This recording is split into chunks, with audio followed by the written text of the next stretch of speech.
पंचायत समेत निकाय चुनाव को लेकर सुप्रीम कोर्ट में जो याचिका दायर है उस पर अहम सुनवाई होगी। पंचायत समेत नगरीय निकाय चुनाव जल्द कराने की मांग को लेकर यह याचिका दायर की गई है। इंदौर के सुरेश महाजन ने यह याचिका दायर की है।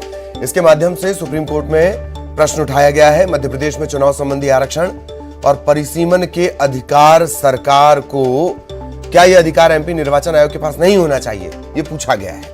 संविधान के तहत समय पर चुनाव करवाना निर्वाचन आयोग का दायित्व है, लेकिन परिसीमन और आरक्षण न होने से निर्वाचन आयोग मजबूर है। यह व्यवस्था संविधान के अनुच्छेद 243 EU इसका स्पष्ट उल्लंघन है। सुनवाई के दौरान इलेक्शन कमीशन ने अपना जवाब भी पेश किया कि हम निकाय समेत पंचायत चुनाव कराने के लिए पहले से ही तत्पर हैं। आरक्षण और परिसीमन की प्रक्रिया सरकार जल्द करे, यह आयोग की तरफ से जवाब दिया गया। इसके अलावा ओबीसी आरक्षण को लेकर सुप्रीम कोर्ट ने महाराष्ट्र के लिए आदेश भी दे दिया है। झारखंड सरकार ने ओबीसी सीट्स को सामान्य मानकर चुनाव कराए हैं।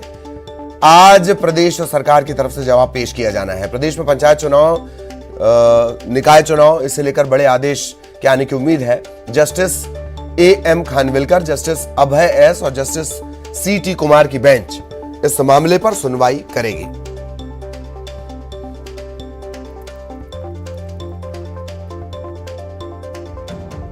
सहयोगी अनुराग इस वक्त हमारे साथ जुड़े हुए हैं। अनुराग के पास आपको लिए चलेंगे। अनुराग, ये पूरा जो मामला है इसमें दरअसल 2-3 पक्ष हैं। एक तो जो सुरेश महाजन ने याचिका दायर की है कि भाई अगर इनसे ना हो पा रहा हो तो इलेक्शन कमीशन को ही दे दिया जाए ये अधिकार भी।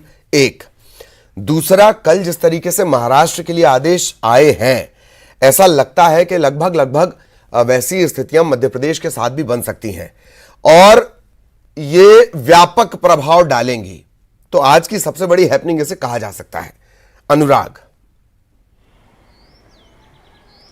बिल्कुल ललित, देखिए मध्य प्रदेश में स्थानीय स्तर के चुनाव को लेकर लंबे समय से कयास लगाए जा रहे हैं। कभी वोटर लिस्ट तैयार नहीं होना, आरक्षण संबंधी प्रक्रिया को लेकर पूरा का पूरा मामला रुक जाना, ये तमाम तरह की प्रक्रियाएं हैं जिनको लेकर अब तक जो है स्थानीय स्तर के चुनाव नहीं हो पाए। लेकिन मध्य प्रदेश की तरफ से जो इलेक्शन कमीशन है उसने इस बात को लेकर सफाई दी है। उसने अपना पक्ष कोर्ट में रखा है कि वो चुनाव कराने के लिए पूरी तरीके से तैयार है, उनकी तैयारी पूरी है। लेकिन परिसीमन और जो आरक्षण की प्रक्रिया है वो राज्य सरकार के द्वारा पूरी की जाती है और उसी के बाद चुनाव की प्रक्रिया को आगे बढ़ाया जा सकता है। सवाल इसी बात को लेकर है। जो याचिका दाखिल की गई थी उसमें भी इस बात का जिक्र किया गया था कि यदि चुनाव कराने का अधिकार इलेक्शन कमीशन को है तो परिसीमन और आरक्षण का अधिकार भी इलेक्शन कमीशन को दिया जाना चाहिए। इस पूरे मामले को लेकर अब सुप्रीम कोर्ट में क्या फैसला आता है उसी पर आज नजरें टिकी होंगी। लेकिन जिस तरीके से मध्य प्रदेश की हम बात करें तो कोरोना काल के कारण